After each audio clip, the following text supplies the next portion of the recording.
Ja, sehr geehrte Damen und Herren, ich begrüße Sie sehr herzlich zu dieser Abendveranstaltung hier im Auditorium. Und ebenso begrüße ich alle, die uns andernorts an den Monitoren im Livestream zuhören. Schön, dass Sie mit dabei sind. Immer wieder tauchen bei uns im Dokumentationszentrum Topographie des Terrors im Rahmen von Ausstellungsbesuchen und Veranstaltungen Fragen der Besucher bzw. des Publikums auf, deren Kern sich vor allem mit der Frage verbindet: Ist Trump ein Faschist? Auch der Vergleich zwischen der amerikanischen Einwanderungs- und Zollbehörde ICE und der Gestapo wird immer wieder gezogen. Entsprechende Anfragen von Journalisten erreichen uns ebenso. Besonders deutlich wurden die Bezugnahmen auf Trump bzw. die USA im Rahmen unserer letzten Sonderausstellung hier im Hause, eine Ausstellung des Schulmuseums Nürnberg mit dem Titel „Die Nazis waren ja nicht einfach weg.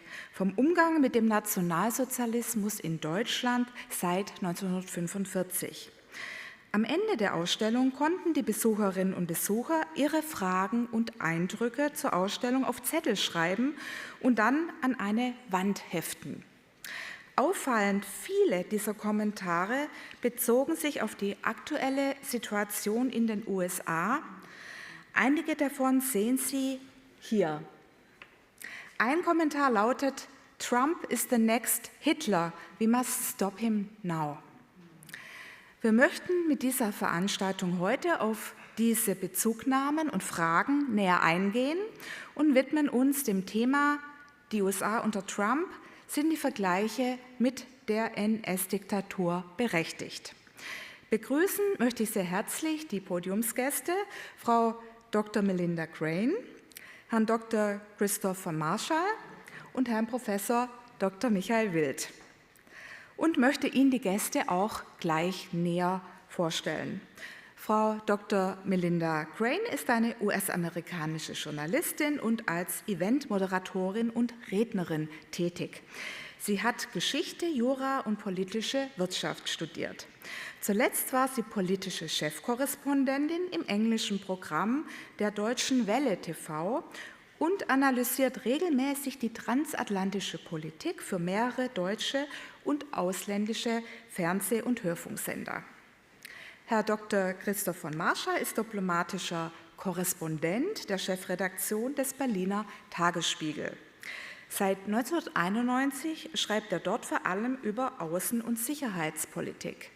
Seit 2005 hat er unter 4 Präsidenten, George W. Bush, Barack Obama, Donald Trump, Joe Biden und erneut Trump, mit Zugangspass zum Weißen Haus aus den USA berichtet.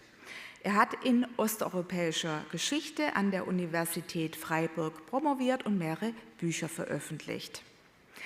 Michael Wild ist Professor im Ruhestand für Deutsche Geschichte im 20. Jahrhundert mit Schwerpunkt im Nationalsozialismus an der Humboldt-Universität zu Berlin. Er hat zahlreiche Veröffentlichungen zur Geschichte des Nationalsozialismus vorgelegt. Besonders hervorheben möchte ich das 2002 erschienene Buch Generation des Unbedingten, das Führungskorps des Reichssicherheitshauptamtes.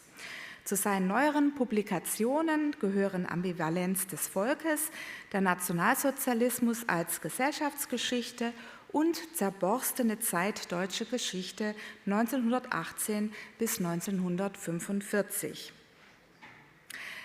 Sehr geehrte Damen und Herren, wenn wir heute die in Medien und Öffentlichkeit geführte Debatte aufnehmen, ob und wie weit sich die USA unter Trump auf dem Weg zur Autokratie befinden, sich aus dem Kreis liberaler Demokratien verabschieden und inwieweit Vergleiche mit der NS-Diktatur berechtigt sind, möchte ich eingangs noch einmal ganz kurz in Stichworten festhalten, was eine funktionierende Demokratie ausmacht.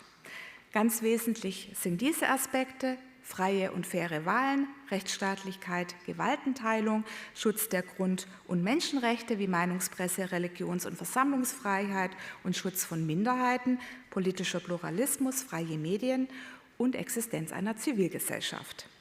Vor diesem Hintergrund steigen wir in das heutige Thema ein. Noch kurz zum heutigen Ablauf. Zunächst wird Herr Dr. von Marschall einen Impulsvortrag halten, der die Entwicklung in den USA, vor allem seit Beginn von Trumps zweiter Amtszeit darstellt, insbesondere unter dem Aspekt der Infragestellung bzw. Aushebelung demokratischer Grundwerte bzw. Institutionen. Danach greift auf dem Podium Herr Professor Wild die Frage auf, inwieweit es Parallelen zur Machtübernahme der Nationalsozialisten in Deutschland 1933 gibt. Und danach werden wir hier im Podiumsgespräch einzelne Fragen weiter vertiefen, insbesondere dann auch mit Frau Dr. Crane. Nach dem Podiumsgespräch wird es wie immer Gelegenheit geben, Fragen zu stellen, hier live im Raum und für die Zuschauerinnen und Zuschauer des Livestreams schriftlich per E-Mail. Die E-Mail-Adresse wird daher während der Veranstaltung auch eingeblendet. Und machen Sie gerne von dieser Möglichkeit regen Gebrauch. Und ein letzter Hinweis: Heute ist die letzte Veranstaltung der Stiftung Topographie des Terrors vor der Sommerpause. Unser Veranstaltungsprogramm wird dann am 1. September wieder einsetzen. Wir freuen uns, wenn Sie wieder mit dabei sind. Herr von Marschall, Sie haben das Wort.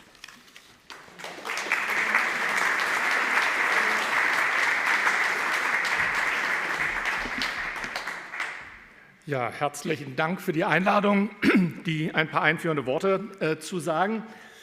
Ich muss hier gerade mal weiterklicken. Ja, das war die richtige Richtung. September machen Sie weiter und dann kommen ja gleich 3 Landtagswahlen. Und das zeigt uns, wie hochaktuell das Thema letzten Endes ist. Ich habe, wie gesagt, von den letzten etwas über 20 Jahren die Hälfte in den USA verbracht, unter 4 Präsidenten, das ist schon gesagt worden. Und deswegen ist meine Hauptaufgabe auch einfach mal zu sagen, was sich verändert hat unter Trump. Und meine Grundthesen für den heutigen Abend sind: Trump beschädigt die amerikanische Demokratie. Er ist eine Gefahr. Er ist eine Gefahr für die Gewaltenteilung, er ist eine Gefahr für den Rechtsstaat. Und man darf mit Fug und Recht die Frage stellen, wird die amerikanische Demokratie diese Attacken überstehen, ja oder nein? Wir haben ja gerade den 250. Jahrestag der Unabhängigkeitserklärung hinter uns. Völlig klar ist für mich auch, wir haben eine klare Abkehr von den Üblichkeiten im politischen Dialog und in den Praxis der amerikanischen Demokratie und des Rechtsstaats gegenüber den vorigen Präsidentschaften, die ich miterleben konnte, also George W. Bush und Barack Obama. Zugleich halte ich den direkten Vergleich oder die Gleichsetzung mit der NS-Diktatur für überzogen. Man muss Länder aus ihrer eigenen Geschichte heraus verstehen. Und warum wir hier die Frage stellen, ob der Faschismus ein guter Vergleichsmaßstab ist, hat mit der deutschen Geschichte zu tun. Wenn Sie sich die Hauptprotestbewegungen gegen Trump in den USA anschauen, dann ist das anders, als es hier von amerikanischen Besuchern in den Gästebüchern steht. Nicht, Achtung, Faschismus, das ist nicht das Erste, sondern das Hauptschlagwort ist No Kings. 250 Jahre Unabhängigkeit. Lossagung von den damaligen europäischen Regierungssystemen, also der Monarchie. Die USA sind aus meiner Sicht heute noch keine Diktatur. Aber es ist eine offene Frage, wie gesagt, ob das System die Attacken, die Herausforderungen durch Trump überlebt. Ich bin der Meinung, dass wir heute große Unterschiede zu wirklichen Diktaturen oder autoritären Systemen sehen. Ich werde da nachher noch mal drauf eingehen, nämlich große Unterschiede zu Xis China und Putins Russland. Und ich habe manchmal den Verdacht, dass die Schärfe der Abgrenzung gegenüber Trump hier in Deutschland und generell gegenüber hier in Europa und der Faschismusvergleich auch etwas mit unseren eigenen Krisen zu tun hat. Auch unsere Demokratien sind in der Krise. Und wir haben eine klare Verschiebung nach rechts, in den Rechtspopulismus oder noch weiter. Und zum Zweiten tun wir uns sehr schwer, uns unabhängig von diesen Trumpschen USA zu machen. Und auch das hat vielleicht dazu beigetragen, dass man diese historischen Vergleiche zieht, die aus meiner Sicht, wie gesagt, nicht ganz passen. Ich möchte im Schnelldurchgang mit Ihnen nochmal durch die 2 Amtszeiten gehen, die Wahlen und die Amtszeiten, weil wirklich ein großer Unterschied zwischen der ersten und der zweiten ist. Trump ist 2016 gewählt worden als der angebliche Vertreter der schweigenden Mehrheit. Er war ein unwahrscheinlicher Präsident. Wer das Wahljahr 2016 in den USA erlebt hat und ich bin dort damals gereist durch verschiedene Staaten, kann man natürlich im Rückblick immer sagen, ihr habt das alles falsch gesehen, ihr habt es nicht kommen sehen. Es war aber auch nicht die wahrscheinliche Variante. Die wahrscheinliche Variante war, dass Hillary Clinton diese Wahl gewinnt. Und Sie müssen sich nochmal anschauen, wie knapp das damals war. Hillary Clinton hatte landesweit 2,9 Millionen Stimmen Vorsprung. Und ihr haben in 3 von 50 Bundesstaaten 77.000 Stimmen gefehlt. Also wenn die Stimmen anders in Michigan, Wisconsin, Pennsylvania ausgegangen wären, so wie das eigentlich angenommen war, wie die Stimmenverteilung sein wird, hätte sie auch im Wahlmännersystem gewonnen und wäre die erste Präsidentin der USA geworden. Und ich glaube auch, dass Trump persönlich nicht erwartet hat, dass er die Wahl gewinnt. Sie können das daran sehen, dass er in der ersten Amtszeit 2016, er kam nicht mit einer Kabinettsliste, er kam nicht mit klaren politischen Programmen. Es dauerte sehr lange, bis er sich überhaupt etabliert hatte im Weißen Haus. Und natürlich sein Image, nicht? Er attackiert die Political Correctness, er vertritt die Unsichtbaren, die Deplorables, die bemitleidenswerten Leute, die auf dem Land leben und sich an ihre Waffen klammern und ihre überholte Kultur und so weiter. Das war ja sozusagen der Blick der Großstädter und auch vieler Europäer. Und im Wesentlichen der politische Konflikt, der bis heute besteht, ist der Konflikt zwischen Kleinstadt plus Landgemeinden gegen die Großstädte. Und das ist wiederum etwas, was uns verbindet. Das ist der gleiche Konflikt, den Sie auch in Polen sehen, in Frankreich sehen, in Großbritannien sehen. Der Brexit war nichts anderes als der Aufstand der britischen Kleinstädte gegen die Finanzmetropole London. Und was wir eventuell auch bei uns sehen, ich glaube ja, nur bei uns ist es halt gemildert durch den Föderalismus und den Sozialstaat und so weiter, dass die Unterschiede nicht ganz so groß sind. Was macht Trump anders, als ich das unter Bush und Obama kenne? Schon damals sprachen wir über die Spaltung der Vereinigten Staaten. Und immer war die Hoffnung, der nächste Präsident wird ein Versöhner und wird die Gräben überwinden. Das ist natürlich nicht eingetreten. Und trotzdem hat Trump gegenüber den vorherigen Spaltungsvorgängen, Wahlkämpfe sind immer auch Spaltungswahlkämpfe, natürlich, man versucht sich den Unterschied klarzumachen. Aber was Trump gemacht hat, vor allem die persönliche Aggressivität, das Predigen von Hass, Lock her up. Hillary Clinton gehört ins Gefängnis. Sie ist nicht mehr eine politische Opponentin, sie gehört ins Gefängnis. Auch die ganzen Spitznamen, die er verliehen hat, Crooked Hillary, Sleepy Joe und so weiter, das zeigt alles eine zunehmende Schärfe in der politischen Auseinandersetzung. Wichtig ist auch zu sehen, woher Donald Trump kommt. Er ist der erste Präsident, der kein politisches Amt vorher innehatte. Ja? Der war nicht mal Bürgermeister oder Kongressabgeordneter, Senator, Gouverneur, der kam aus der Privatwirtschaft. Er war ein Quereinsteiger. Und da er, ist jetzt etwas sehr schematisch gesprochen, aber was macht man als Privatunternehmer? Man versucht top-down im Unternehmen zu regieren. Ne? Und für ihn war das neu, dass es so etwas wie eine Gewaltenteilung gibt. Und er war richtig frustriert über diese Checks and Balances. Und der Unterschied in der ersten und der zweiten Amtszeit, ich sage es mal für die erste Amtszeit, was war eines der ersten Dekrete von Trump in der ersten Amtszeit? Der sogenannte Muslim-Ban. Menschen aus 7 muslimischen Staaten dürfen nicht mehr in die USA einreisen. Leute ziehen vor Gericht, die Gerichte sagen, das darfst du gar nicht, unvereinbar mit unserer Verfassung. Trump mault, aber er hält sich dran. Die Leute konnten wieder einreisen. Obamacare, eines seiner Wahlversprechen war, dass er die Gesundheitsreform zurücknimmt. Wer hat ihn ausgebremst? Republikanische Senatoren, voran John McCain. Ihm fehlten die Stimmen im Senat, damit er das umsetzen konnte, die Stimmen aus seiner eigenen Partei. Und damit sind wir bei Checks and Balances, nicht? Und Gewaltenteilung, Justiz und Parlament. Noch dazu gehört ist eben, er klagt über diesen tiefen Staat, dehnt die Regeln und dazu gehört, dass der Supreme Court Urteile spricht, die die präsidiellen Vollmachten sehr weitgehend auslegen. Weitgehender, als es in der Verfassungspraxis vorher üblich war. Aus meiner Sicht viel zu weitgehend. Und das war natürlich ein Geschenk für Trump und er hat das dann weitlich ausgenutzt. Das ist die Amtsübergabe im Januar 2017 von Obama an Donald Trump. Es waren ja auch harte Attacken nicht, gegen den scheidenden Präsidenten. Sie kennen das entweder auf der witzigen oder nicht so witzigen Seite, dass er nicht in den USA geboren sei, sondern aus Afrika komme, deswegen gar nicht Präsident hätte werden dürfen und so weiter. Aber ich will mich damit nicht lange aufhalten, sondern noch mal kurz sagen, wie das dann lief. Ich überspringe jetzt die erste Amtszeit, weil ich glaube, dass die wirklichen Attacken, die wichtigen, nach der verlorenen Wahl kommen und in der zweiten Amtszeit. Donald Trump scheidet aus dem Amt mit ganz geringen Zustimmungsraten. Nicht? Also die Wirtschaft läuft nicht so richtig gut, wir haben eine Pandemie, wo er empfohlen hat, Desinfektionsmittel zu trinken und so weiter. Nicht? Und er hat, als er aus dem Amt scheidet, nur noch 34% Zustimmung und 62% Ablehnung. Die Stimmung damals war, das ist gelaufen, Trump ist Geschichte, der hat auch keine Chance mehr, wir haben ihn nur 4 Jahre gesehen und so war das. Nicht? Und wohin muss ich? Dahin. Also es ist eine klare Abwahl, die er aber nicht wahrhaben will. Es folgt die Big Lie, die große Lüge, dass er angeblich die Wahl gewonnen hätte und es an Manipulationen lag. Hier nochmal die Stimmenverhältnisse. Er verliert mit 46,8 zu über 51% der Stimmen. Er hat 7 Millionen Stimmen weniger als Joe Biden. Nach Wahlmännern ist es auch ein klares Ergebnis. Und dann kommt der Sturm auf das Kapitol.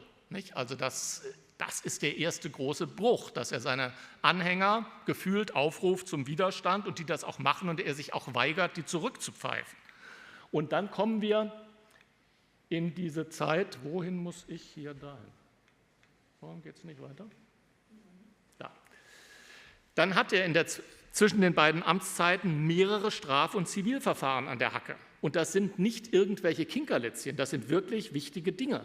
Aber die Mühlen des Rechtsstaats sind sehr, sehr langsam, weil man das nicht so richtig ernst genommen hat und weil natürlich auch die Demokraten Fehler gemacht haben. Ich erinnere nur mal daran, dass die Generalstaatsanwältin in Georgia die Wahlbetrug untersuchen musste, dann selber Dinge getan hat, die sie dann wieder vor Gericht, wurde sie für befangen erklärt, weil der Mann, der ihr Spezialermittler war, mit dem hatte sie eine Affäre in der Zeit und so weiter und so fort. Da hat sich sozusagen der Rechtsstaat gegen die Verfolgung von Donald Trump gewandt und deswegen wird dann nach diesen vielen Verfahren, die nicht zu Ende gebracht werden, wird die Wahl 2024 so etwas wie ein Referendum über seine Straffreiheit. Was macht man denn, wenn der Rechtsstaat meint, da hat jemand ernsthafte Verbrechen begangen, die eigentlich geahndet werden müssen, dann wird er aber in Volkswahl zum Präsidenten gewählt. Das ist ja wie ein Referendum, weil wie lange man das glaubt, ob man das glaubt. Und es sind nochmal ernsthafte Dinge. Aufruf zum Umsturz. Das ist sowas wie Verfassungsbruch, ja, was ihm wegen des Sturzes fürs Kapitol vorgeworfen wurde. Wahlfälschungsvorwürfe in Georgia, wo er den republikanischen Wahlleiter angewiesen hat, er solle mal 11.770, glaube ich, waren es, Stimmen für ihn suchen, damit der Staat auf seine Seite kippt.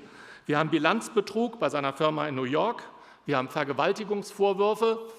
Es wurde dann abgemildert auf sozusagen sexuelle Nötigung. Jean Carroll, übrigens hat der Supreme Court gerade die Schadensersatzsumme, die er zu zahlen hat, bestätigt. Nicht? Also nicht die Justiz ist immer auf Trumps Seite. Und die Mitnahme von Geheimakten. Und jetzt kommt die große Ironie. Wegen was wird Trump tatsächlich rechtskräftig verurteilt? Wegen falscher Buchhaltung.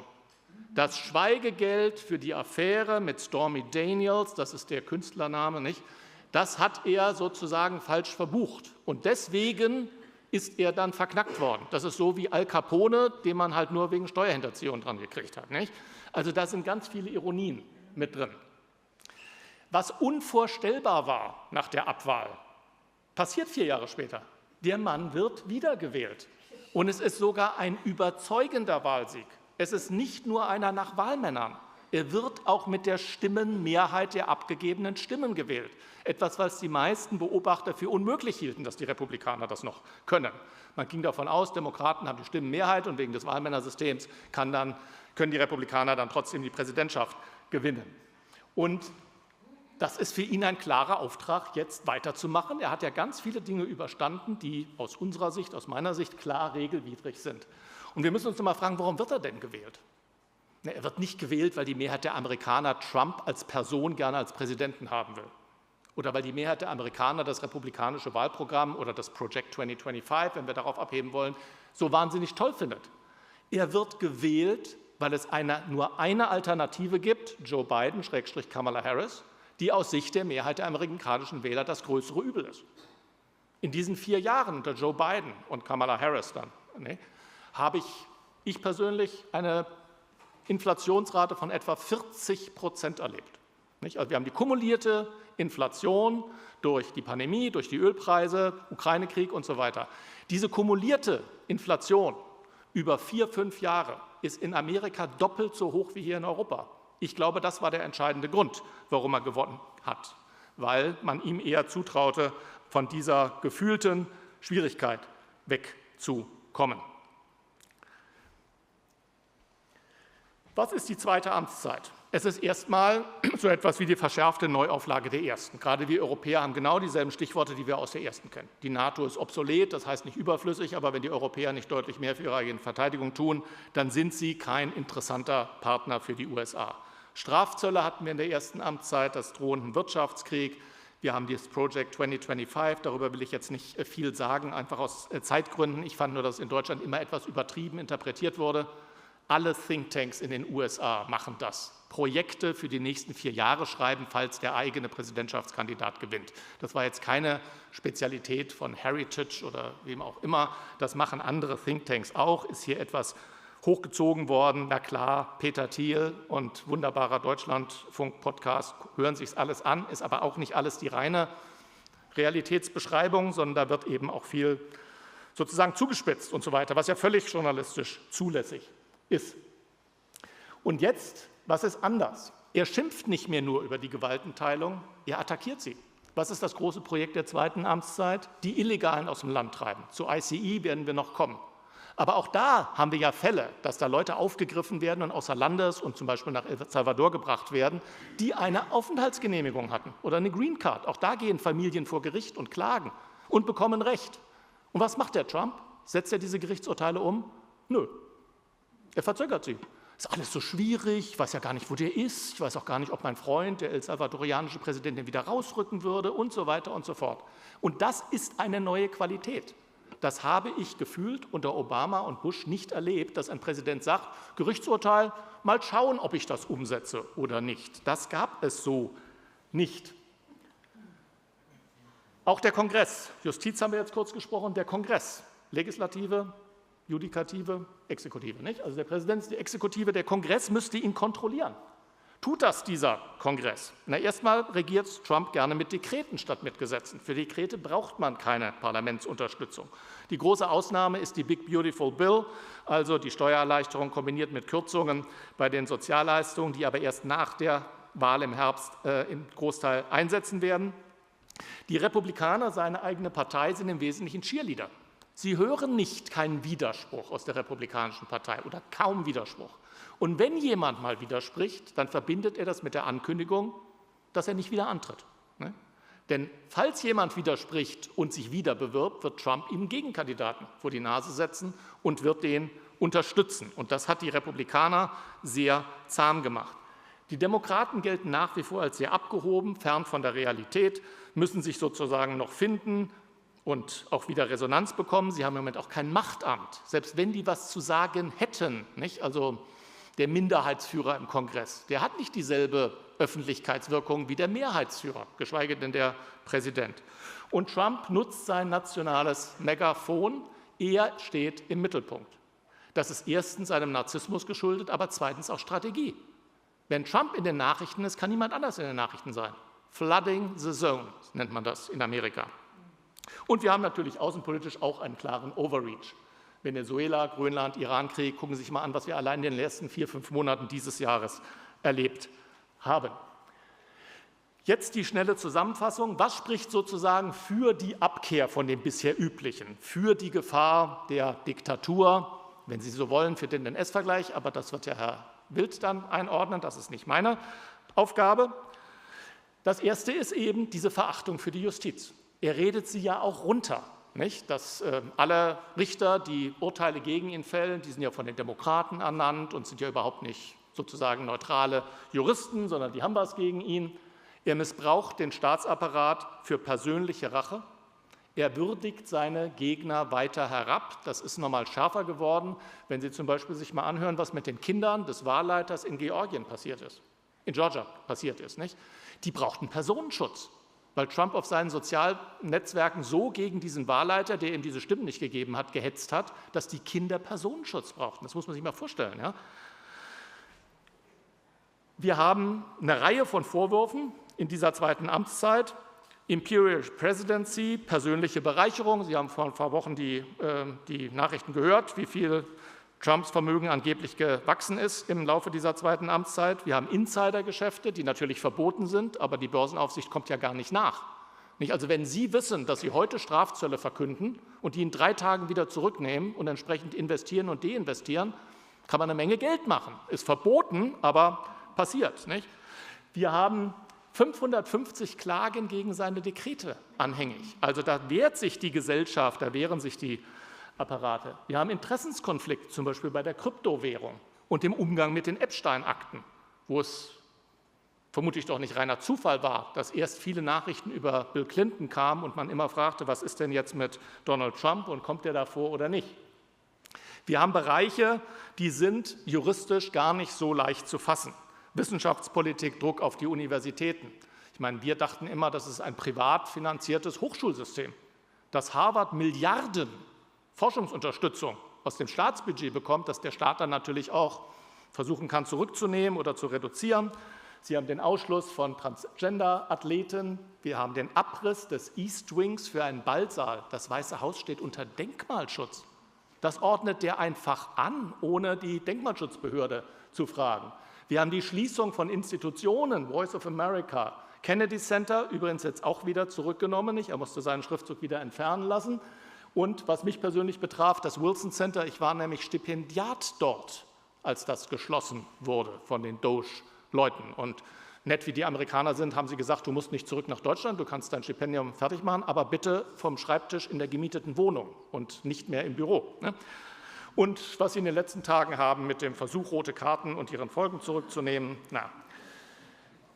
ist ICE, diese Greiftruppe, eine Art Gestapo? Ich tue mich da auch ein bisschen schwer, muss ich Ihnen sagen, ehrlich gesagt. Dieser ganze Kampf um die ICE ist regional eng begrenzt. Wenn ich es Ihnen mal sozusagen an einem anderen Vergleich. Black Lives Matter war eine landesweite Bewegung. Der Kampf gegen ICE hat sich im Wesentlichen in Minnesota abgespielt und hat nicht die breiten Wirkungen. Natürlich die beiden Todesfälle, die Erschießungen, das berührt uns alle, das berührt Amerikaner, aber wir sollten uns nicht vorstellen, dass ICE und die Epstein-Akten die beiden großen Themen sind, die Amerika mehr bewegen als alles andere. Was spricht gegen den Diktaturvergleich? Wo hält das System stand? Wenn ich das Wort benutzen darf, ich kann keine Gleichschaltung des Staates mit den Behörden, der Justiz und so weiter erkennen. Ich sehe auch keine strikte Loyalität des Staatsapparates mit der Partei des starken Mannes. Die Demokratische Partei ist immer noch sehr gut organisiert. Gerichte schränken Trump ein, nehmen Sie einfach die Supreme Court-Urteile zu Strafzöllen, zu Birthright Citizenship, zum Austausch von Fettpersonal, zur National Guard, die er nach Chicago schicken wollte und zurückgeschickt wurde.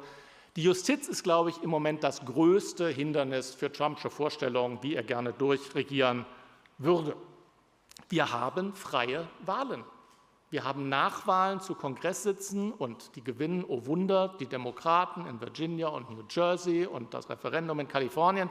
Na gut, sind auch alles Heimspiele, nicht? Das waren keine Siege in republikanischen Staaten und demokratischen. Aber dennoch ist es wichtig, das zu sehen. Wir haben eine organisierte Opposition mit Machtpositionen in der Fläche. Fast die Hälfte aller Gouverneure sind Demokraten. In etwas weniger als der Hälfte der Landtage haben die Demokraten die Mehrheit. Also das gehört auch alles dazu. Besonders wichtig für mich, wir haben eine lebendige Civil Society. Die Amerikaner haben keine Angst vor Trump. Es gibt dort Massenproteste, Leute gehen auf die Straße. Und wir sollten auch nicht vergessen, das habe ich auch früher schon immer, nicht? Wir tun immer so, als müssten wir Amerika von außen kritisieren, weil die das nicht selber können. Es gibt keine Kritik an den USA, die nicht zuallererst in den USA geäußert wurde. Und dann übernehmen wir das hier und sagen, die sagen das doch selber und so weiter und so fort. Wir haben aufmüpfige Medien, auch wenn Trump sie mit Prozessen überzieht und das auch irgendwann betriebswirtschaftlich gefährlich werden kann, wenn die zu hohe Geldstrafen bezahlen müssen. Aber die New York Times, die Washington Post, mehrere Fernseh- und Radiosender, die machen ihre Arbeit. Und die recherchieren alles das, was wir dann als Skandale berichten. Zuletzt, Trump ist unpopulär. Auch das ist ein Gegensatz, ob Sie zu Hitler, Putin oder Xi schauen. Und ich meine natürlich nicht Hitler im Angesicht der Niederlage, sondern früher. Ganz schnell noch der Ausblick auf die Wahlen 2026 und 2028 und eine Einordnung die USA nach Trump. Was sind die Perspektiven jetzt für die Midterm-Election im Herbst? Also natürlich ist es erstmal wahnsinnig wichtig, psychologisch, wer die gewinnt. Die Unterstützung für Trump sinkt. Was er tut, ist nicht populär. Das gilt sowohl für die Strafzölle wie für den Irankrieg. Er hatte zu Jahresbeginn noch eine Unterstützung von 44% bei einer Ablehnung von 52%. Wir sind jetzt 4 bis 4,5 Prozentpunkte tiefer, allein in den ersten 6 Monaten dieses Jahres. Wir sind jetzt noch bei 40% Unterstützung und 57% Ablehnung. Sie dürfen sich das nur nicht wie kommunizierende Röhren vorstellen. Trump runter heißt Demokraten hoch. Gucken Sie sich mal die Unterstützung für die Demokratische Partei an. Da kommen Sie auf 36,5% Zustimmung, also unter Trump bei einer ähnlichen Ablehnungsrate. Die Kongresswahl wird eine Wahl des kleineren Übels, genauso wie die Wahl 2024 eine Wahl des kleineren Übels war. Die Demokraten müssen beweisen, dass sie nicht irgendwie alles anders machen wollen, sondern dass sie vernünftige Bread-and-Butter-Politik anbieten können, ohne die Verrücktheiten von Trump. Man kann natürlich auch fragen, wie wichtig ist eine Kongresswahl für einen Präsidenten, der doch gar nicht mit dem Parlament regiert, sondern mit Dekreten? Und zum Schluss mein Blick auf die Präsidentschaftswahl. Ich glaube, dass 2028 aus heutiger Perspektive ein demokratisches Wahljahr wird. Sie haben nicht mehr die 2 Amtszeiten-Präsidentschaften, 2 Terms, wie man das von früher kannte. Reagan 2 Amtszeiten, Bill Clinton 2 Amtszeiten, Bush 2 Amtszeiten, Obama 2 Amtszeiten. Sie haben im Moment alle 4 Jahre klare Machtwechsel. Warum? Weil der Zorn und die Frustration der Amerikaner so groß ist und er richtet sich immer gegen die, die die letzten 4 Jahre dran waren. Kann sich alles ändern, wenn wir ein großes Kriegsszenario haben oder was auch immer. Das ist die letzte Folie und dann freue ich mich auf die Debatte. Wie geht es weiter? Zuerst müssen wir mal erkennen, dass wir nicht den gleichen Fehler machen sollten wie 2016, einfach 4 Jahre einmauern und zuschauen und dann wird alles wieder gut. Systeme fallen nach solchen Angriffen wie unter Trump nicht in ihren vorigen Zustand zurück. Man kann nur hoffen, dass es eine neue Balance gibt. Und hier möchte ich dann eben doch erinnern, dass wir gerade 250 Jahre der ersten der Independence, gefolgt dann von der ersten demokratischen Verfassung, noch vor der französischen, gefeiert haben. Und ich würde diesem Land einfach als Historiker erstmal den Benefit of the Doubt geben. Empirisch haben die Vereinigten Staaten zwar Fehler gemacht, aber sie haben sie korrigiert in der Regel. Das dauert manchmal früher, geht manchmal früher, manchmal später. Generell ist der amerikanische Blick auf dieses System ein anderer als bei uns. Die Amerikaner sind nicht auf der Suche nach einem Endzustand und den wollen sie dann immer sozusagen einfrieren und erhalten, sondern es ist ein System in beständiger Entwicklung.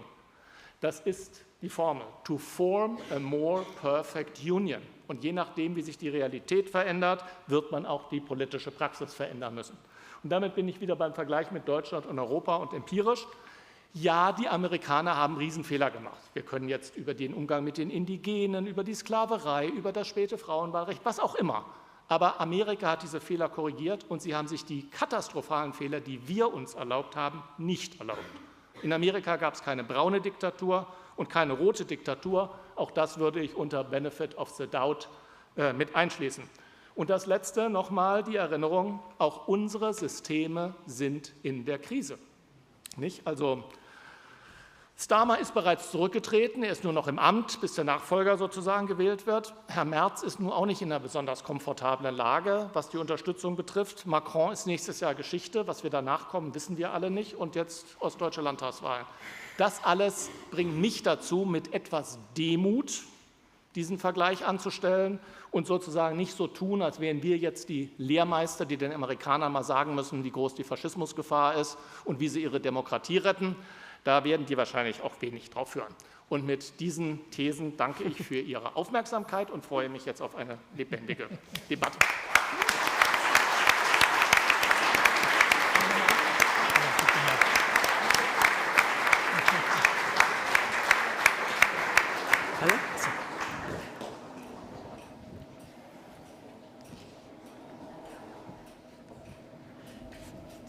Hier Platz nehmen.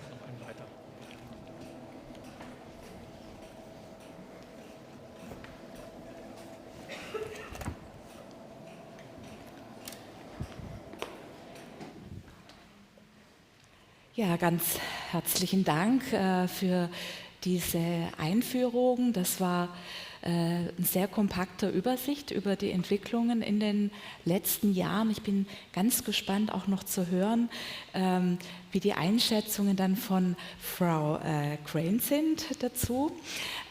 Zunächst aber, weil das Thema, es geht ja hier auch um Vergleichbarkeit, vor allem jetzt auch mit der NS-Diktatur, möchte ich sehr gerne erstmal den Herrn Wild fragen zu dieser Thematik. Und zwar möchte ich gerne wissen, oder möchte ich ihn bitten, nochmal ein paar historische Hintergründe uns zu liefern für die Entwicklungen in Deutschland ab 1933, um sozusagen dann die Ähnlichkeiten und Unterschiede noch mal stärker hervorzuheben. Ich muss leider auch noch sagen, wir haben ein bisschen Pech, weil Herr Wild, sein Zug fällt aus. Und er muss heute noch nach Hamburg. Und er wird leider bereits um 20 Uhr die Veranstaltung verlassen. Aber dafür darf er jetzt auf jeden Fall ein längeres Statement dazu abgeben. Ja, das tut mir sehr leid. Es ist leider mit der Bahn immer wieder so.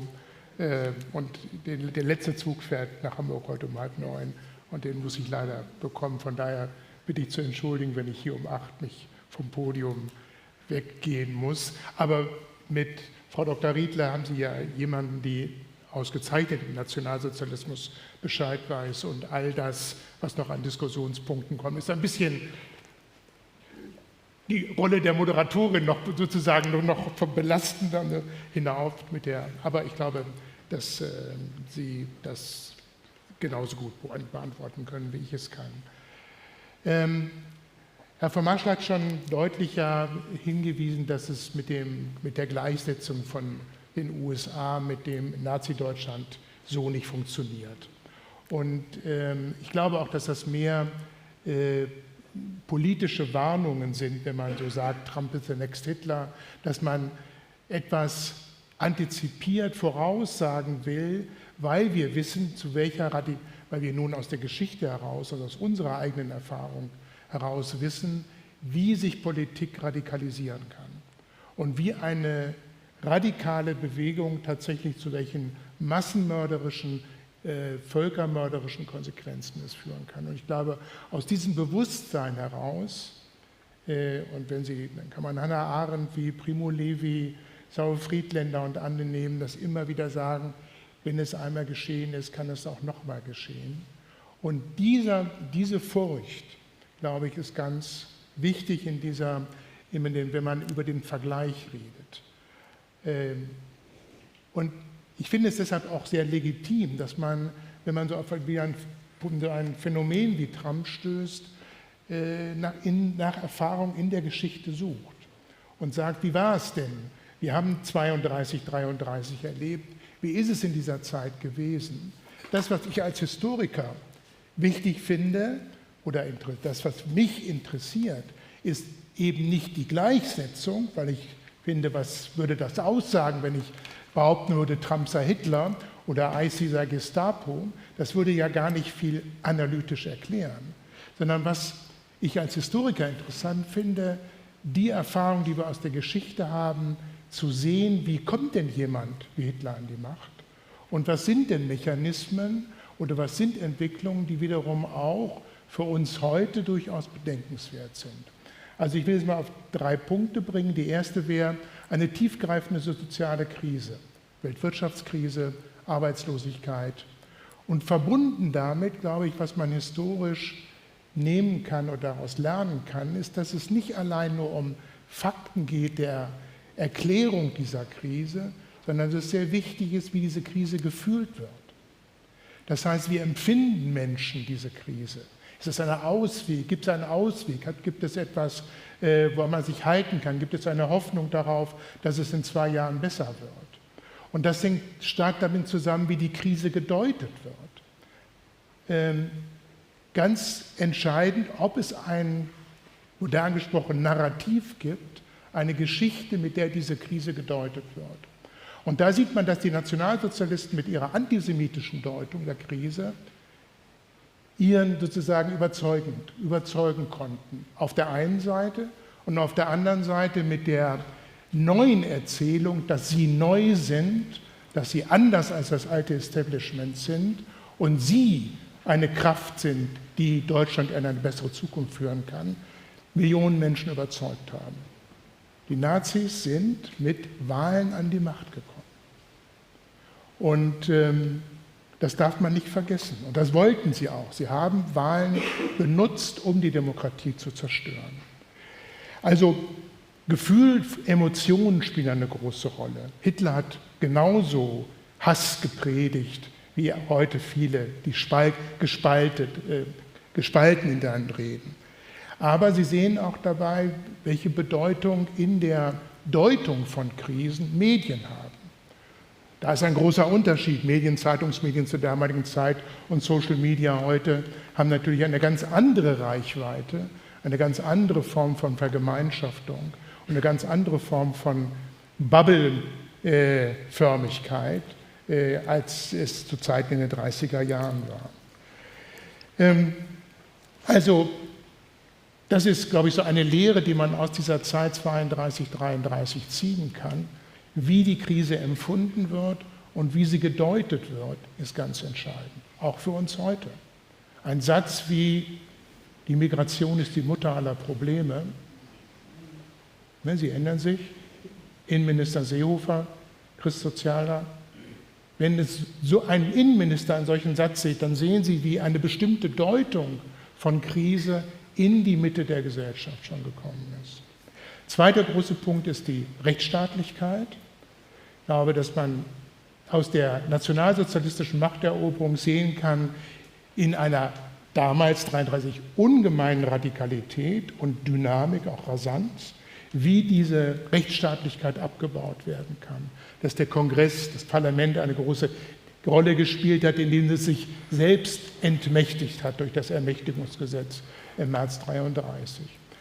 Und da sind die Schritte, die 33 in dieser Rasanz gibt es in den USA nicht, aber die Schritte von Abbau und Umbau, antirechtlicher Umbau, verfassungswidriger Umbau von staatlichen Institutionen ist, glaube ich, ein ganz wichtiger Punkt.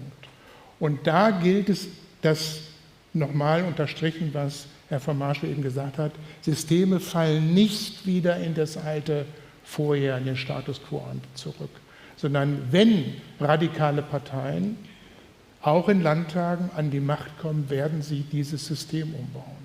Und das kann man über Wahlrecht zum Beispiel, man kann es über die Medien. Und das wird ein anderes Land, auch wenn es in Ungarn eine Abwahl gegeben hat, was man ja immerhin nochmal konstatieren kann, wird der neue ungarische Ministerpräsident einen Großteil zu tun haben, um dieses Land wieder zu demokratisieren. Also Rechtsstaatlichkeit, die Kipppunkte, wann ein Rechtsstaat tatsächlich nicht mehr rechtsstaatlich ist, das ist sehr schwer zu bestimmen, im Nachhinein immer wieder zu definieren.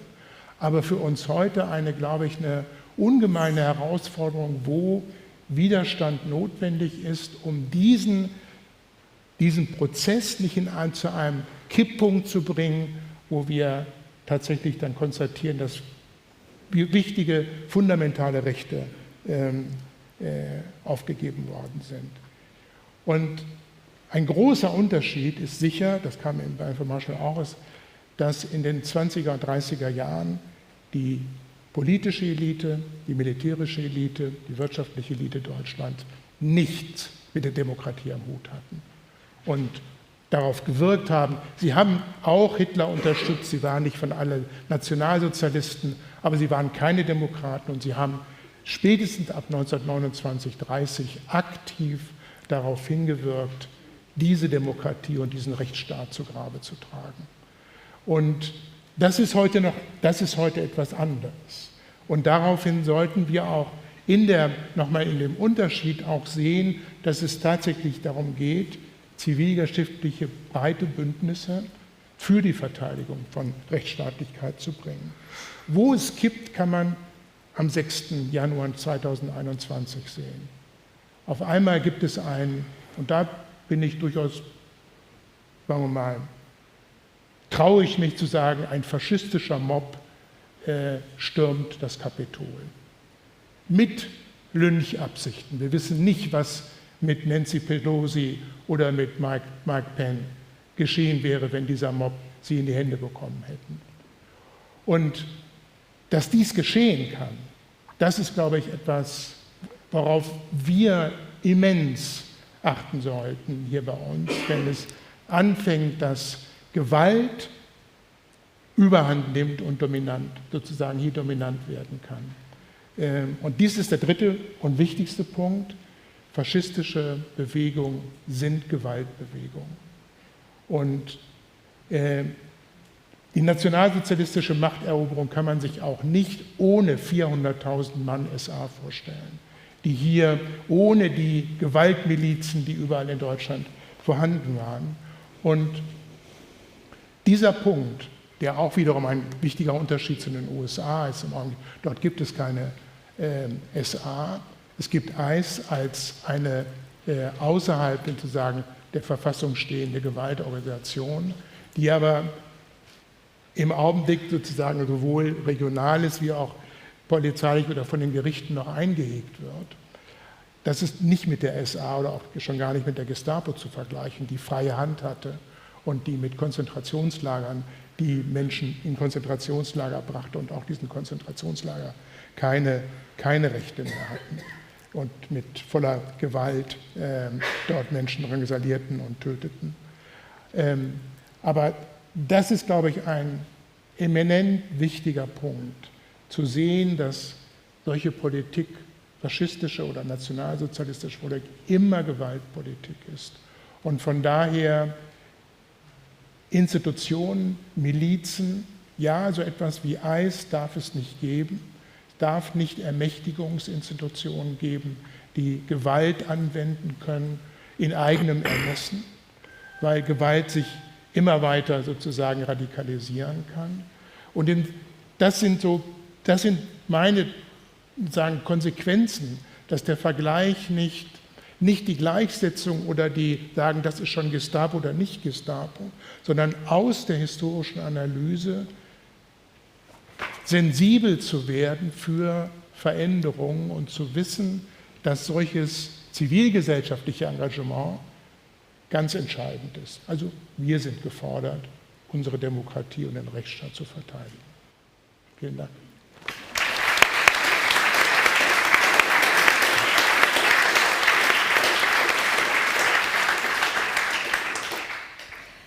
Ja, ganz herzlichen Dank, Herr Wild. Frau Crane, als US-amerikanische Journalistin, können Sie uns ein wenig mitnehmen, wie diese Themen in den USA diskutiert werden und wie Ihre Einschätzung dazu ist und welche Funktionen Ihres Erachtens die Bezugnahmen zum Faschismus und zum Nationalsozialismus in den USA erfüllen?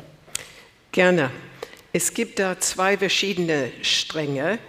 Ich fange mit dem eher populären Strang an und dann sprechen wir über den akademischen. Es wird auf jeden Fall sehr viel darüber diskutiert in beiden Strängen. Also, schon Oktober 2024 gab es eine Umfrage von ABC, das ist einer der größten Sender in Amerika, nachdem Kamala Harris während ihrer Wahlkampagne gesagt hat, Trump sei ein Faschist, hat ABC die Menschen gefragt, was denkt ihr, ist er tatsächlich ein Faschist?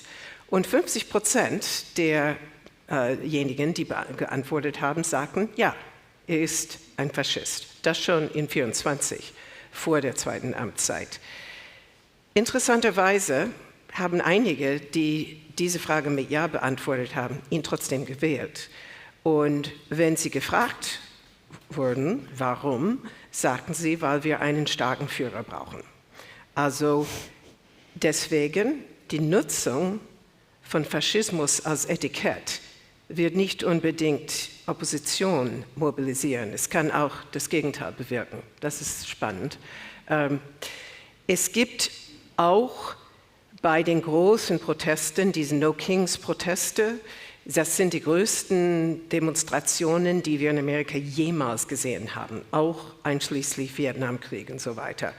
Da sieht man schon Plakaten, wo drauf steht, against fascism, fight fascism und so weiter. Also das Wort wird auf jeden Fall da gebraucht. Es wird auch von Politikern benutzt, auch wegen Mobilisierung, in der Tat. So, das ist die öffentliche Seite. Die Medien diskutieren auch heftig darüber. Die andere Seite, die akademische, finde ich besonders interessant, weil da gibt es schon seit 2016, seit dem Buch von Timothy Snyder, das hieß On Tyranny, nicht On Fascism. Damals hat Snyder ganz klar gesagt, er sieht hier keine Notwendigkeit oder keinen Nutzen in einer Abstempelung mit dem Namen Faschismus. Das sagte auch in dieser Zeit ein sehr berühmter Historiker an der Columbia University, Robert Paxton, hat auch diesen Vergleich abgelehnt, noch in 2016. Bei Biden und bei anderen in den USA wechselte die Meinung nach dem 6. Januar. Da fing diese Meinung an zu wackeln. Und das wurde sehr stark bei Timothy Snyder und Jason Stanley, ein mit ihm befreundeter Historiker, der an Princeton gelehrt hat. Sie haben Amerika verlassen im letzten Jahr. Und sie sagten, sie müssten es tun, weil man nun auch als Historiker handeln müsste. Und in diesem Zusammenhang haben beide gesagt, dass ihre Meinung sich geändert hätte in Bezug auf die Nutzung oder die Relevanz eines Vergleichs mit dem Nationalsozialismus und mit dem Faschismus. Die sind trotzdem vorsichtig mit Etiketten. Sie wollen aber die Aufmerksamkeit auf einen Prozess lenken.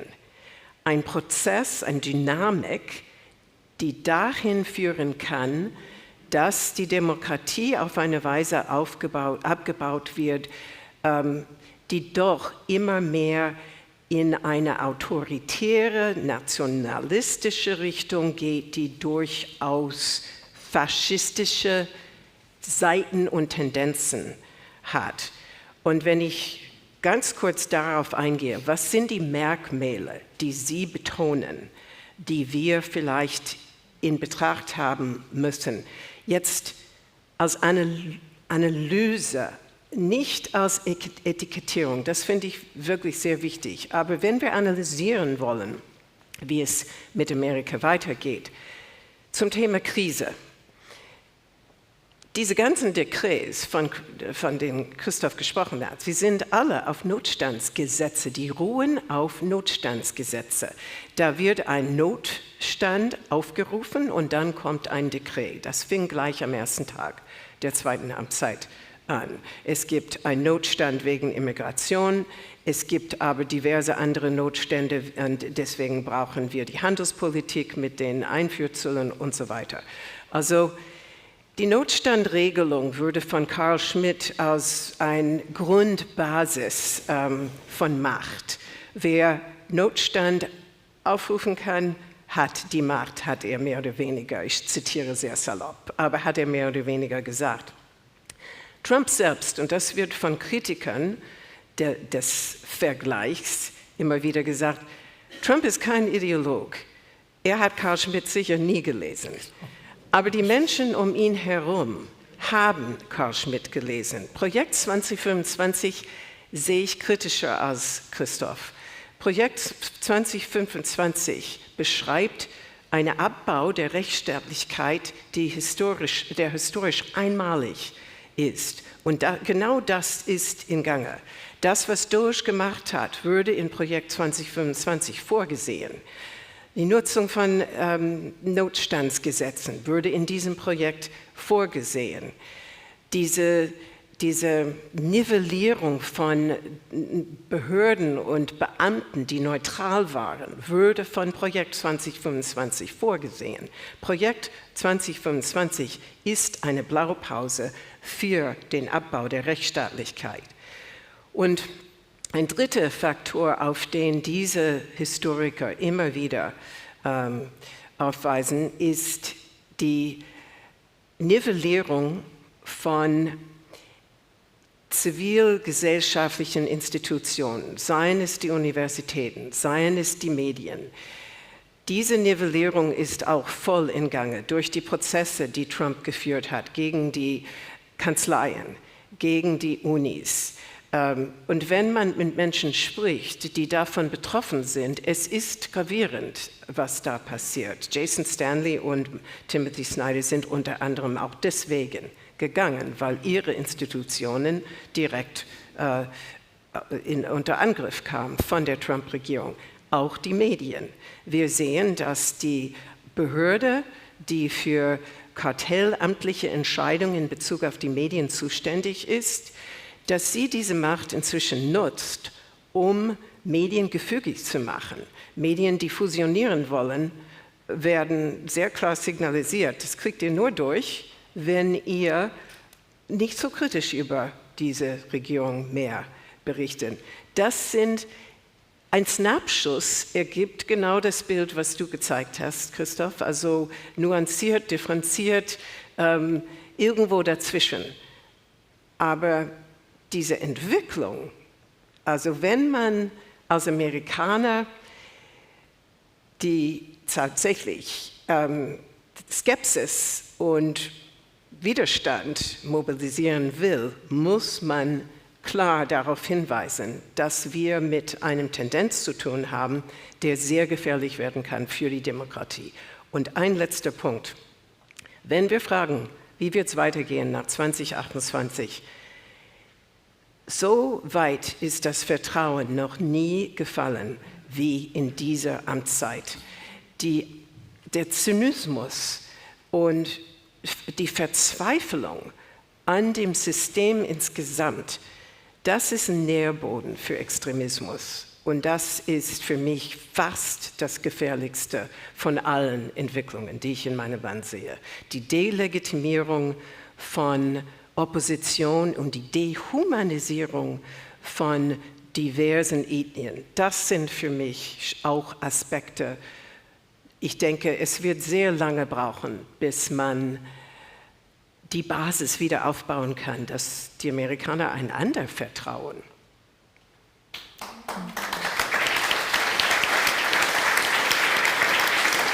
Danke.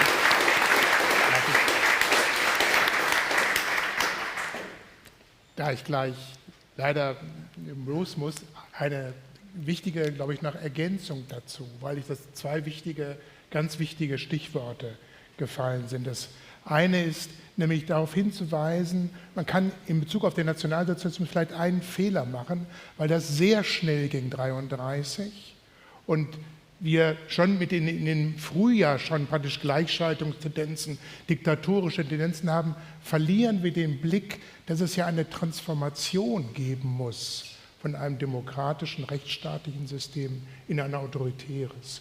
Und das war, glaube ich, nochmal ein wichtiger Stichpunkt, dass es ein Prozess ist, der heute ganz anders ist, weil es nicht so schnell geht wie in dem Deutschland der 30er Jahre, wo eben die wirtschaftlichen, sozialpolitischen und militärischen Eliten ja dieses System tatsächlich die Rechtsstaatlichkeit zu Grabe tragen wollten, also große Unterstützung für die Zerschlagung des Rechtsstaates gab, ist es heute viel widersprüchlicher. Und deshalb die Punkte, wie kann denn eine solche Transformation gelingen, dass sie auch sozusagen in der Hülle oder mit der Terminologie oder mit den Instrumenten der Rechtsstaatlichkeit geschehen kann. Und da ist der Notstand und der Ausnahmezustand ein ganz wichtiger, der mich ermächtigt, außerhalb der Verfassung, außerhalb den normalen rechtsstaatlichen Verfahren Politik zu machen. Und ähnlich das Ermächtigungsgesetz 33, was das Parlament aus der Furcht vor Kommunismus, der geschürten Furcht vor dem kommunistischen Aufstand, der angeblich mit dem Reichstagsbrand verbunden war, tatsächlich zugestimmt hat, gegen die Stimmen der Sozialdemokraten, dass die Regierung selber Gesetze machen kann. Und das war insofern, warum brauchte das Hitler, warum brauchten das die Nazis, warum mussten die das formal weil sie klug genug waren, zu wissen, dass der Staatsapparat, Beamte, genau diese Art Legalität der Gesetze, die jetzt von der Reichsregierung kamen, die antisemitischen Gesetze, die erbbiologischen, rassistischen Gesetze, immer im Hintergrund der Ermächtigung durch den Reichstag geschah und damit einen Legalitätsanstrich bekam, der für die Durchsetzung im Staatsapparat von großer Wichtig war. Also die Transformation, von der Sie gesprochen haben, ist, glaube ich, ein ganz entscheidender Punkt, der sich heute anders darstellt als 1933. Damit darf ich mich verabschieden. Vielen Dank.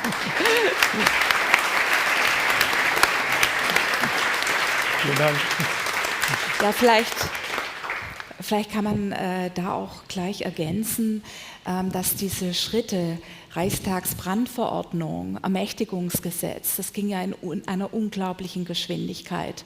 Also wir reden von Februar, März 1933 und mit der Ausschaltung der SA-Spitze unter Röhm Mitte 1934 und weiteren politischen Gegnern, auch insgesamt 90 Menschen wurden umgebracht. 1934 war im Prinzip die Macht ja auch schon gesichert. Das ist jetzt in den USA also gar nicht vergleichbar in dieser Radikalität auch, das muss man sagen. Und in dieser Geschwindigkeit. Ich würde aber gern noch mal zurückkommen auf diesen Begriff des Faschismus. Tatsächlich als Historikerin hätte ich den immer eher historisch verwendet, tatsächlich für die Regime im 20. Jahrhundert und habe mir aber auch noch mal angeschaut, was denn die allgemeinen Merkmale sind des Faschismus und zählte hier mal auf. Das ist Führerprinzip, Antiliberalismus und Antidemokratismus, Ultranationalismus, Feindbild und Ausgrenzung, Gewaltkult, Kontrolle und Diskreditierung von Medien, Massenmobilisierung, autoritäre Machtkonzentration. Und interessant nochmal, vielleicht auf diesen Besucherzettel zurückzukommen, da stand ja nicht, Trump ist Hitler, sondern ist the next Hitler. Das glaube ich zwar auch nicht, aber was drin ist, ist das Prozesshafte. Also sozusagen die Angst, sozusagen die Funktion hat sozusagen die Angst, man könnte sich in eine solche Richtung, in eine autoritäre und in eine diktatorische Richtung entwickeln. Und ich glaube, diese Angst führt dann eben auch zur Verwendung natürlich dieses Begriffs und auch um die Menschen zu mobilisieren. Wie sehen Sie? Darf ich nur sagen, als ich das gesehen habe, diese Trump, habe ich gedacht an diese wie heißt das? History plays the first time as tragedy and the second time as farce. Kennt man das in Deutsch? Ja, ja. Also das Zweite, weil Trump wirkt so farcikal eigentlich, ist er aber nicht in seiner Auswirkung. Also Trump wirkt manchmal so grob, so vulgär, diese Cage-Match da, dieser Käfigkampf vor dem Weißen Haus. Man denkt, das ist so absurd, das kann niemand ernst nehmen. Aber das ist eine Verherrlichung von Gewalt. Also von daher, Geschichte spielt nie zweimal gleich. Ja, genau. Niemals. Aber es gibt Tendenzen in eine Richtung, die auf jeden Fall, und Christoph hat nichts anderes gesagt, die antidemokratisch und autokratisch auf jeden Fall sind. Also ich glaube schon, dass mit dem Faschismusbegriff so umgangssprachlich ein bisschen inflationär umgegangen wird. Also ich glaube, Leute, die sowas in Gästebücher schreiben, die haben sich da nicht vorher tiefgründige Gedanken gemacht und meinen das jetzt nach tiefgründiger Analyse, sondern genauso wie wir das mit Blick auf Italien, Neofaschismus, sind Mitregierungsparteien in Schweden und in Finnland deutlich rechts des eigentlich Akzeptablen, hat das Finnland und Schweden jetzt schon in halbfaschistischen Zustand gebracht. Ich persönlich wäre da sehr zurückhaltend und würde eher gucken, wo sind die Unterschiede. Das ist ja sozusagen, was man was wir machen müssen. Nicht? Wir wollen interpolieren. Was spricht dafür, was nicht? Nicht? Wir könnten jetzt auch bei den Parallelen und die Attentate auf Trump und wie wird das innenpolitisch genutzt und dann sind wir wieder bei der deutschen Geschichte. Die Vorsehung hat die Führungsfigur gerettet. Also wir können uns entweder Mühe geben, die Parallelen möglichst stark zu machen, oder man sagt, naja, einen Moment mal. Und das würde mich jetzt zu dem Gedanken bringen, was wäre denn der Bruch, wo dieses noch ist Amerika da nicht, wo man sagen würde, doch, jetzt ist es soweit. Also wenn zum Beispiel der Präsident erklären würde, er erkennt grundsätzlich die Gewaltenteilung und den Vorrang der Gerichte nicht mehr an. Also wenn Trump zum Beispiel sagen würde, er geht jetzt in den Machtkampf mit dem Supreme Court-Urteile, das wäre für mich so ein, dann sind wir in einem völlig anderen Spiel. Es ist jetzt schon so, wie du weißt, dass er mindestens ein Drittel oder die Hälfte von den Gerichtsbefugnissen einfach nicht ignoriert sie. Aber das ist anders, als was du jetzt sagst. Das ist was anderes, als wenn er sich hinstellen würde und sagen würde, das akzeptiere ich nicht mehr, nicht? Sondern dann wären wir halt woanders. Nicht? Und genauso, was ja immer spekulativ ist, wenn Trump sich weigern würde, das Weiße Haus zu verlassen. Nicht? Also 2028 wäre es der Testfall, bis dahin können wir spekulieren. Ich persönlich habe immer noch den Glauben, dann wird er rausgetragen. Ich kann mir das nicht vorstellen, dass diese amerikanische Gesellschaft und dieser amerikanische Staat, so wie er heute noch ist, sich das gefallen lassen würde. Und er hätte es sich wahrscheinlich auch trotz Sturm auf das Kapitol 2021 nicht gefallen lassen. Es ist auf jeden Fall so, dass er sowohl die Begnadigung der 6. Januar Kämpfer, diese Begnadigung war ein Signal an diese Gruppe, was ihr gemacht habt, ist richtig und man darf ruhig Gewalt einsetzen in meine Sache. Das ist auch seine Art von Führung, wie wir wissen. Er hat noch nie eine Regel gesehen, die eigentlich gut heißt, auch nicht von FIFA. Das ist für ihn so, dass nur sein Willen zählt. Genau, das hat er und diese gesagt, Begnadigung wollte er eigentlich unterstreichen mit seinem Fonds. Wie viel waren es? 1,776 Milliarden. Also das ist der Nationalgeburtstag von den Vereinigten Staaten. Für Leute, die politisch verfolgt worden sind in der Amtszeit von Joe Biden. Also das sind natürlich gerade dann seiner Meinung nach seine Gegner, beziehungsweise seine Befürworter, die von Biden praktisch bestraft wurden. Und dies ist auch schon eine Form von Unterstützung, wenn nicht für eine eigene Miliz, auf jeden Fall für bewaffnete Gruppen, die ihn unterstützen. Ja, ich möchte noch einen Aspekt erwähnen, der noch keine Rolle gespielt hat. Also zum Beispiel die Genozidabsicht eines Hitlers, ja, also ist jetzt bei Trump zum Beispiel auch nicht zu erkennen, ne? Also in dieser Radikalität der Ziele, das ist auch ein anderer Punkt. Trotzdem viele von den Merkmalen, die ich genannt habe, so die Mechanismen, ne? Insgesamt ist es nicht vergleichbar. Aber was Besucherinnen und Besucher der Ausstellung offensichtlich erkennen, sind so einzelne Mechanismen, die wieder wirken. Und da schließt jetzt meine letzte Frage an, bevor wir ans Publikum öffnen. Wie wichtig ist jetzt tatsächlich auch Widerstand, also gegen diese Politik? Weil ich habe schon den Eindruck, wenn man ihn lässt, dann geht das weiter in eine autoritäre Richtung. Das heißt, wie wichtig ist jetzt auch die Zivilgesellschaft? Wie wichtig sind Proteste? Was kann die amerikanische Gesellschaft sozusagen gegen diese Entwicklung tun?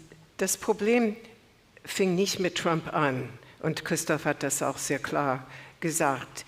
Die Polarisierung in der amerikanischen Politik und in der Gesellschaft läuft seit Jahrzehnten. Und viele von den Aspekten, die wir jetzt erleben, die Dehumanisierung von Minderheiten und Immigranten, dies fing auch unter Ronald Reagan an. Ronald Reagan hat vieles gemacht, wofür wir gerade hier in Deutschland sehr dankbar sind. Aber zu Hause hat er eine Politik eingeführt, die auch sehr, Unterdrückung gegen Minderheiten zum Teil befürwortet hat.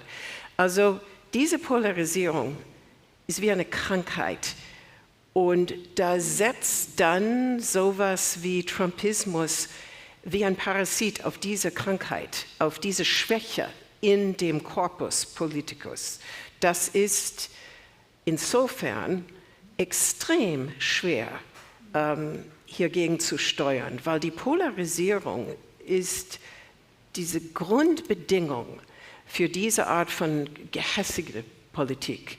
Und ich weiß nicht, wie das amerikanische politische System aus dieser Polarisierung rauskommt. Das hat mit vielen verschiedenen Faktoren zu tun. Es hat mit der Rolle des Geldes zu tun, dass Lobbyismus, also dass auch diese großen Tech-Firmen sich natürlich an die Seite von Trump gestellt haben.